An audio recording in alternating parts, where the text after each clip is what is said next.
Mi nombre es María del Rosario Martínez Ordaz, soy filósofa de la ciencia y actualmente trabajo como investigadora postdoctoral en la Universidad Federal de Río de Janeiro, en Río de Janeiro, Brasil. Y me da muchísimo gusto estar con ustedes el día de hoy en esta serie de Lógica MX titulada Introducción a las paradojas. Hoy vamos a platicar de una paradoja que es distinta de la mayoría de las de esta misma serie. Es decir, no es una paradoja que venga de la lógica, no la descubrieron los lógicos, ni depende de nuestras teorías formales. Al contrario, es una paradoja que viene de las ciencias empíricas, en particular de la astronomía. Y esta es la paradoja de Olbers. Antes de pasar a la paradoja de Olbers, vamos a dividir el video en 3 segmentos.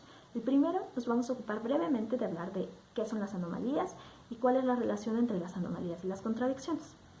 Luego de eso vamos a pasar a decir qué son las paradojas y por qué no solamente a los lógicos, sino a los filósofos de la ciencia también nos interesa el estudio de las paradojas. Por último, vamos a hablar ahora sí de la paradoja de Olbers y de sus posibles soluciones y de por qué es tan problemática. ¿Por qué no es problemática? Primero, las anomalías. Yo, como les dije, soy filósofa de la ciencia y a lo largo de mi investigación me he preocupado por analizar los aspectos filosóficos de las anomalías en las ciencias empíricas. Ahora bien, ¿qué es una anomalía? Una anomalía puede ser característicamente como contraevidencia empírica para una teoría o un modelo, o hipótesis sola. ¿Qué quiere decir esto? Que si nuestra evidencia empírica fuera confiable y fuera verdadera o fuera legítima, eso pondría en gran peligro la verdad, ya sea de nuestra hipótesis, de nuestra predicción, de nuestra teoría o de nuestro modelo. Les voy a poner un ejemplo que es como un ejemplo de proyecto. Digamos que yo tengo una teoría muy confiable sobre los cuerpos celestes. Y esa teoría me dice que el Sol sale de este lado. Yo confío en mi teoría, parece que cuando le aplico otros dominios funciona muy bien y un día decido corroborar la predicción de que el Sol sale de este lado. Mañana me levanto muy temprano, espero que salga el Sol y resulta que el Sol salió de este lado. ¿Qué quiere decir eso? Que si mi observación es confiable, entonces tengo un conflicto entre mi observación y mi teoría. ¿Por qué tengo un conflicto y no puedo decir solamente que mi observación es verdadera y que eso muestra la falsedad de mi teoría? Porque mi teoría parece que a lo largo de los años ha sido muy útil para resolver otra clase de problemas y que este podría ser solo un error. Entonces, la forma en la que procederé para disolver este conflicto, y si no se disuelve para resolverlo, va a ser primero realizar mi observación y asegurarme de que sí me puse los lentes, que sí estaba bien orientada, que no estaba soñando, etc. En el caso en donde mi observación es no solamente legítima, sino sumamente confiable, ahora tengo que revisar mi teoría. Pero mientras hago eso, ¿qué es lo que tengo que hacer? Pues vivir con la idea de que de hecho mi observación tiene conflictos o relaciones conflictivas con parte de mi teoría, al menos con algunas de sus predicciones. Por esta razón, las anomalías son tan importantes en la ciencia, porque por un lado, cada vez que emergen las anomalías, uno no puede deshacerse de sus teorías porque no tengo mejores teorías. Esa es la razón por la cual estaba usando esta. Por otro lado, también son reveladoras de cómo es que se genera algo que podríamos llamar progreso científico. De manera más simple y menos ambiciosa, cambio científico. La mayoría de nuestras teorías contemporáneas son el resultado de tratar de responder a anomalías de nuestras teorías pasadas. No solamente anomalías que muestran conflictos entre teoría y observación, sino problemas con las observaciones de otras teorías o las afirmaciones de otras teorías igualmente confiables de otras disciplinas o huecos explicativos o huecos predictivos, es decir, no podemos ni explicar por qué esto pasa, ni podemos predecir esta otra cosa que sabemos que ocurre. Entonces nuestras teorías siempre están tratando de resolver los problemas de las teorías anteriores, pero las anomalías son uno de los tipos de problemas científicos, en particular de las ciencias empíricas, que son más fuertes para mover el cambio científico, el desarrollo de nuevas teorías, pero también el desarrollo de nuevas estrategias para parchar o arreglar nuestras teorías que actualmente tenemos, aunque sabemos que son problemáticas. Ahora bien, ¿por qué me interesan y por qué les deberían interesar a ustedes las anomalías? No solamente en sentido como histórico de, bueno, ¿qué anomalía generó esta nueva teoría? O inspiró esta nueva teoría. Sino porque las anomalías también nos dicen mucho de cómo razonamos ustedes y cómo razono yo, aunque no seamos científicos. Las anomalías revelan que tenemos problemas de la calidad de la información. Tenemos información que en el mejor de los casos está incompleta, que es vaga, que nos faltan datos, que nos faltan herramientas, que nos faltan instrumentos, o que es imprecisa porque los instrumentos o las herramientas que tenemos no son lo suficientemente finas para darnos toda la información que necesitamos. Al mismo tiempo, las anomalías pueden ser el resultado de que pues, tenemos algo así como parcialidad. Entonces no podemos capturar el fenómeno de manera completa y por eso tenemos conflictos entre la observación o nuestros reportes experimentales y los elementos de nuestra teoría, las cosas más abstractas de nuestra teoría. Al mismo tiempo, las anomalías generalmente tienen la presentación de una de estas dos cosas. O un hueco, nos falta información, o tenemos demasiada información, como en el caso de el sol debería salir por acá, pero sale por acá. Ahí tenemos demasiada información. Tenemos información que está jalando para dos lados. Entonces, mientras que en uno no tenemos nada de información, sino si hubiera un sol, pero ni mi teoría me lo predice, ni tengo la negación de que haya un sol, etc. Yo lo estoy viendo, pero no tengo nada. Ahí tengo un hueco descriptivo, por ejemplo, y un hueco explicativo. En el caso de la otra anomalía, tengo información desde la teoría que me dice para allá, información desde la observación que me dice para acá. Mucho. Es decir, ya cubrí todo el espacio de posibilidades. Entonces, en el caso de esta clase de conflictos, podemos decir que son contradicciones. ¿Qué necesitamos para que un conflicto de este tipo se cuente como una contradicción? En particular, ¿qué necesitamos para que cuente como una contradicción en contextos científicos? Necesitamos tener una afirmación, el sol va a salir por acá. Otra afirmación que pueda ser interpretada como su negación, el sol salió por acá, que quiere decir que no salió por allá. Y tenemos que tener una conjunción que esté justificada y que sea legítima. Yo no puedo juntar dos cosas que parecen mutuamente contradictorias y decir que es una contradicción si no hay alguna idea de relevancia de por qué estas dos cosas deberían ir juntas. Entonces, ¿por qué estas dos cosas deberían ir juntas? Fácil. Estoy hablando del mismo sol aquí y que estoy hablando aquí. Por otro lado, esta observación se generó cuando yo estaba tratando de revisar si esto era verdadero. Entonces, estas cosas, de hecho, deberían ir juntas. Están diseñadas, la observación fue diseñada para estar junto con esta cosa. Eso nos hace que esta anomalía tenga una forma de una contradicción. Todos estos conceptos que hemos revisado van a ser muy importantes para cuando pasemos a qué son las paradojas en la ciencia, pero sobre todo a qué son cuáles son los elementos más importantes de la paradoja de Olbers. Dicho eso, hemos hablado ya de anomalías, contradicciones en las ciencias empíricas y otros tipos de información defectuosa y por qué son tan importantes tanto para los filósofos de la ciencia como deberían ser para los lógicos. Ahora bien, ¿qué son las paradojas? Esa es la primera pregunta a la que debemos responder cuando nos estamos moviendo en dirección de la paradoja de Olbers. Pues, si ustedes recuerdan de los videos anteriores, las paradojas pueden ser descritas como argumentos que parecen muy confiables, premisas, conclusión y la relación que va a unir tanto las premisas con la conclusión, que parecen muy confiables, pero que nos llevan a conclusiones que parecen, al contrario, muy contraintuitivas, que nos hacen mucho ruido. Estas conclusiones pueden ser de distintos tipos. Nos pueden hacer mucho ruido porque sean falsas, aunque no podamos mostrar que son falsas. Pueden ser verdaderas y que nos parezca que hacen mucho ruido porque pues, solamente no tenemos suficientes ideas o intuiciones en esa dirección. Pero la conclusión es verdadera. O podemos encontrar conclusiones que son explícitamente inconsistentes, contradictorias. Y ahí no podemos decidir, filosóficamente hablando, si son verdaderas o si son falsas, porque habrá teorías que nos digan que las contradicciones son claramente falsas de principio y habrá teorías que nos digan que las contradicciones son claramente verdaderas. El problema de las paradojas que terminan en contradicciones es que disolver el conflicto, decir cuál de las dos partes es falsa y cuál de la otra de la contradicción es verdadera, es algo muy difícil. ¿Cómo se relaciona esto con las anomalías? Como les había dicho, en el caso de que mi teoría predice que el sol sale por acá, pero sale por acá, en ese caso, si mi teoría es muy confiable, yo no me puedo deshacer inmediatamente de la teoría. No puedo decidir que esta cosa es falsa, como a la primera.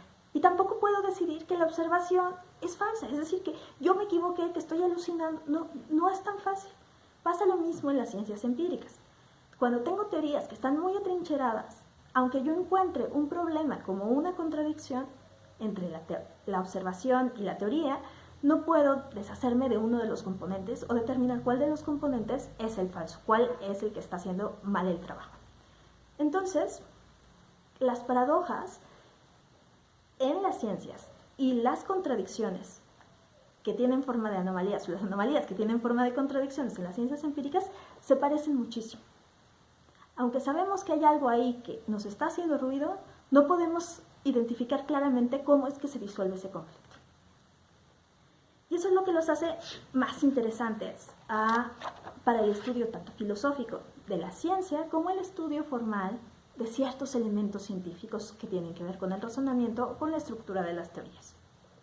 Ahora sí, ¿qué hemos dicho hasta ahora? Pues hemos dicho que las paradojas en realidad son argumentos que parecen muy confiables, que usan normas inferenciales que parecen seguras, pero que nos llevan a conclusiones que son contraintuitivas, falsas verdaderas o, lo más importante, que muestran contradicciones, independientemente de que asumamos que las contradicciones son verdaderas. Pero que la relación de similaridad entre la anomalía como concepto filosófico para analizar la ciencia y las contradicciones dentro de las paradojas es que no podemos disolver tanto la contradicción ni en la anomalía ni en la paradoja de manera sencilla. Necesitamos muchos recursos y tanto para explicar como para parchar o para deshacernos de hipótesis que podrían ayudar a no llegar a esa conclusión o a explicar esa conclusión.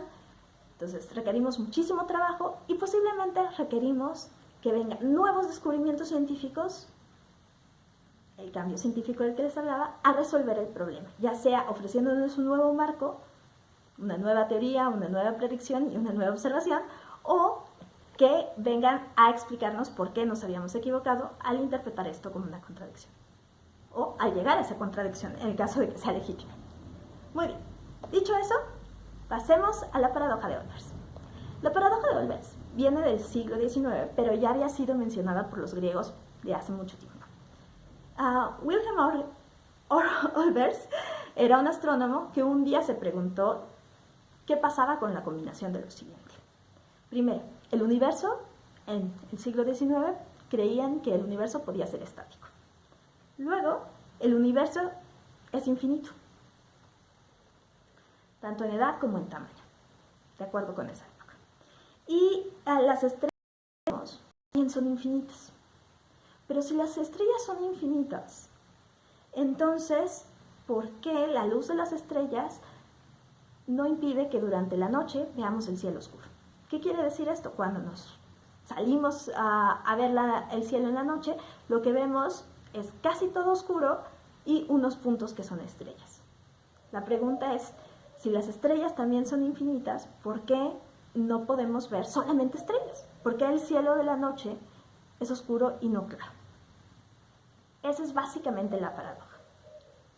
Tenemos un resultado observacional, que todos los días ustedes y yo salimos y vemos que el cielo es oscuro, y al mismo tiempo creemos, teóricamente, que las estrellas son infinitas, que el cielo es infinito y que la luz de las estrellas debería iluminar el cielo. Si no está el sol puesto, como diríamos, si no es de día, entonces las estrellas de todos modos deberían poder iluminar todo el cielo. Pero no pasa. ¿Por qué no pasa? Entonces la solución que nos dio Olbers hace mucho tiempo fue simple y sencillamente decir, pues es que mira, el gas de las estrellas crea estas como nubes que impiden que la luz pase directamente y que podamos ver como el cielo brillando. Sin embargo, el cielo debería estar brillando, solamente que estas nubes nos impiden verlo. Ahora, la ley de la termodinámica después nos mostró que esta hipótesis de Olbers era falsa. Entonces seguimos teniendo el problema de que deberíamos tener estrellas infinitas en el universo infinito y deberíamos ver el cielo más claro de lo que lo vemos en la noche. ¿Es esto una contradicción? Parece que es una contradicción como de las que les había hablado, como una anomalía. tenemos un montón de cosas teóricas ahí que son supuestos de nuestras teorías, del trabajo de los astrónomos en ese momento, junto con observaciones que crean algo como, esto debería pasar, pero esto está pasando. Ahora, ¿tenemos una contradicción? Pues parece que sí, porque estas cosas hablan de esta misma cosa. Y esto debería ser parte de las observaciones para reforzar nuestra teoría o nuestros supuestos teóricos. Entonces, sí, deberían estar juntos. Y sí parece que esta es la negación de al menos una de las consecuencias lógicas de juntar todos estos principios. Ahora bien, ¿qué es lo que pasa? Lo primero que va a cambiar cuando empieza el siglo XX es que el supuesto de que el universo es estático, podemos desecharnos de él. Entonces, eso es como el primer cambio. Pero ahora la pregunta es, las otras dos premisas, el universo es infinito, tanto en edad como en tamaño, y las estrellas que vemos son infinitas y están distribuidos de forma homogénea, ¿cambian al cambiar que el universo va creciendo o que el universo se expande? Pues resulta que no, que esas dos cosas necesitamos o más evidencia para deshacernos de ellas o tenemos que aceptar que son suficientes para crear un conflicto con la observación de que vemos el cielo oscuro en la noche estrellada.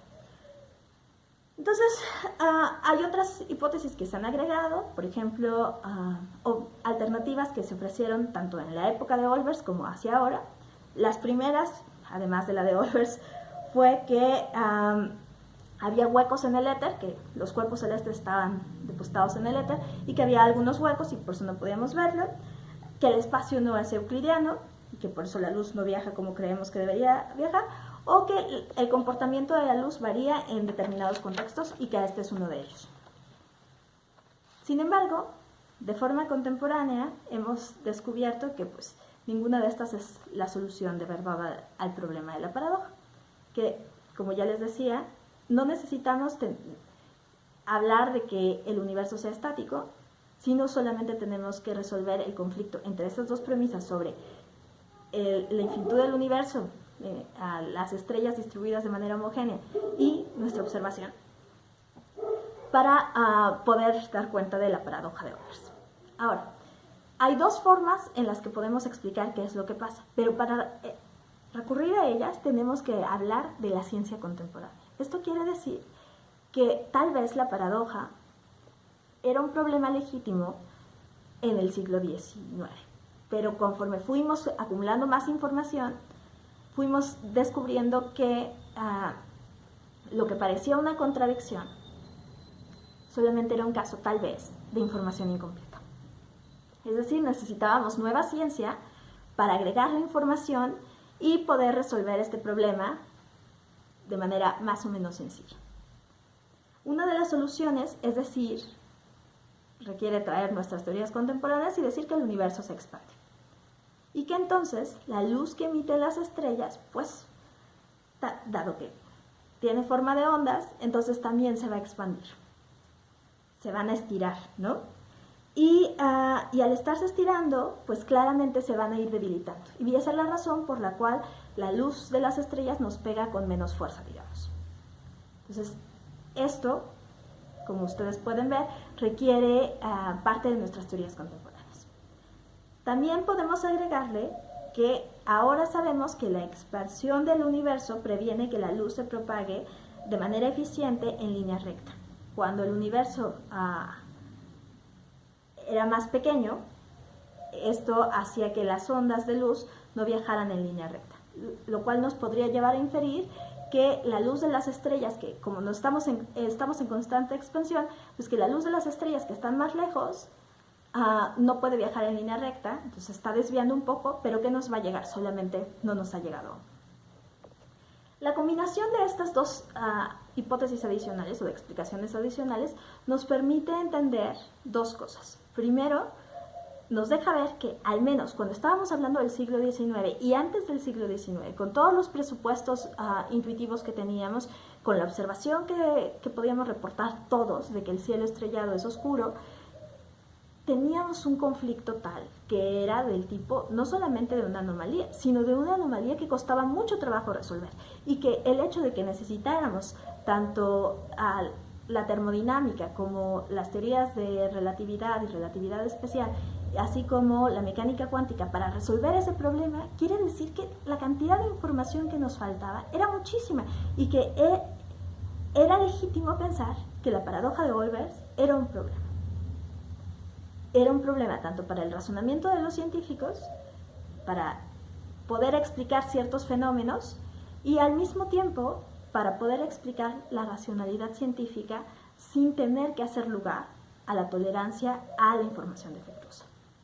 Entonces, la paradoja de Olbers de hecho nos muestra históricamente que es muy importante poder acomodar como elemento básico de la racionalidad la tolerancia a cierta clase de defectos y a responder a estos defectos, especialmente a los que parecen como más problemáticos, que tienen forma no solamente de contradicciones, sino de contradicciones que cuestan mucho trabajo disolver legítimamente, para el desarrollo científico. Entonces, algo que parece muy interesante en general es revisar que las paradojas no solamente funcionan para que los lógicos se ocupen durante un rato en modelar, resolver, explicar, describirnos cuál es el fenómeno detrás, sino al mismo tiempo hay paradojas que podemos encontrar en la ciencia, no solamente la paradoja de Olbers, sino por ejemplo las paradojas de las teorías del movimiento, etc., que nos permiten crear ciertos patrones tanto de razonamiento como de evolución de las teorías y de solución de problemas en general en ciencias empíricas.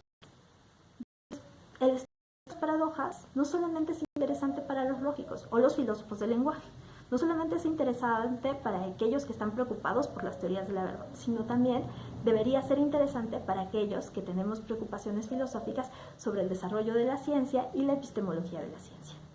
Dicho eso, les recomiendo este libro que yo he dañado, que se llama Understanding Inconsistent Science. Lo pueden encontrar ilegalmente si les interesó esta plática, porque en este libro Peter Vickers desarrolla distintos análisis de tal vez las que son consideradas las contradicciones más importantes en filosofía de la ciencia. Y al final van a encontrar algunos casos un poco más sencillos, como la paradoja de Olbers y algunas paradojas o contradicciones asociadas a las teorías del movimiento.